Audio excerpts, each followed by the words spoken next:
നീ ഭയപ്പെടേണ്ട, ഞാൻ നിന്നോട് കൂടെയുണ്ട്. ഭ്രമിച്ചു നോക്കേണ്ട, ഞാൻ നിന്റെ ദൈവമാകുന്നു. ഞാൻ നിന്നെ ശക്തീകരിക്കും, ഞാൻ നിന്നെ സഹായിക്കും. എൻ്റെ നീതിയുള്ള വലങ്കൈ കൊണ്ട് ഞാൻ നിന്നെ താങ്ങും. യെശയ്യാവ് 41:10. അതുകൊണ്ട് അവൻ തക്ക സമയത്ത് നിങ്ങളെ ഉയർത്തുവാൻ ദൈവത്തിൻ്റെ ബലമുള്ള കൈക്കീഴ് താണിരിപ്പിൻ. 1 പത്രോസ് 5:6. അവൻ നിങ്ങൾക്കായി കരുതുന്നതാകയാൽ നിങ്ങളുടെ സകല ചിന്താകുലവും അവൻ്റെ മേൽ ഇട്ടുകൊള്ളുവിൻ. 1 പത്രോസ് 5:7.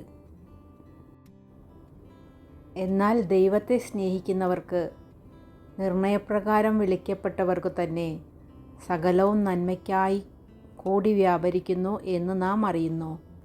റോമർ 8:28. ദൈവം നമ്മുടെ സങ്കേതവും ബലവുമാകുന്നു. കഷ്ടങ്ങളിൽ അവൻ ഏറ്റവും അടുത്ത തുണയായിരിക്കുന്നു. സങ്കീർത്തനം 46:1. ദൈവത്തിൻ്റെ വഴി തികവുള്ളത്, യഹോവയുടെ വചനം ഊതിക്കഴിച്ചത്. തന്നെ ശരണമാകുന്ന ഏവർക്കും അവൻ പരിചയാകുന്നു. സങ്കീർത്തനം 18:30. നമ്മുടെ ദൈവമായ യഹോവയോട് നാം വിളിച്ചപേക്ഷിക്കുമ്പോഴൊക്കെയും അവൻ നമുക്ക് അടുത്തിരിക്കുന്നതുപോലെ ദൈവം ഇത്ര അടുത്തിരിക്കുന്ന ശ്രേഷ്ഠജാതി ഏതുള്ളൂ? ആവർത്തന പുസ്തകം 4:7.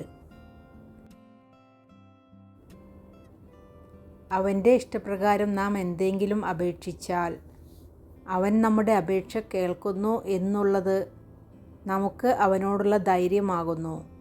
1 യോഹന്നാൻ 5:14.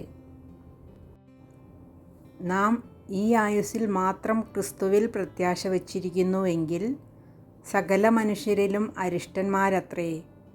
1 കൊരിന്ത്യർ 15:19.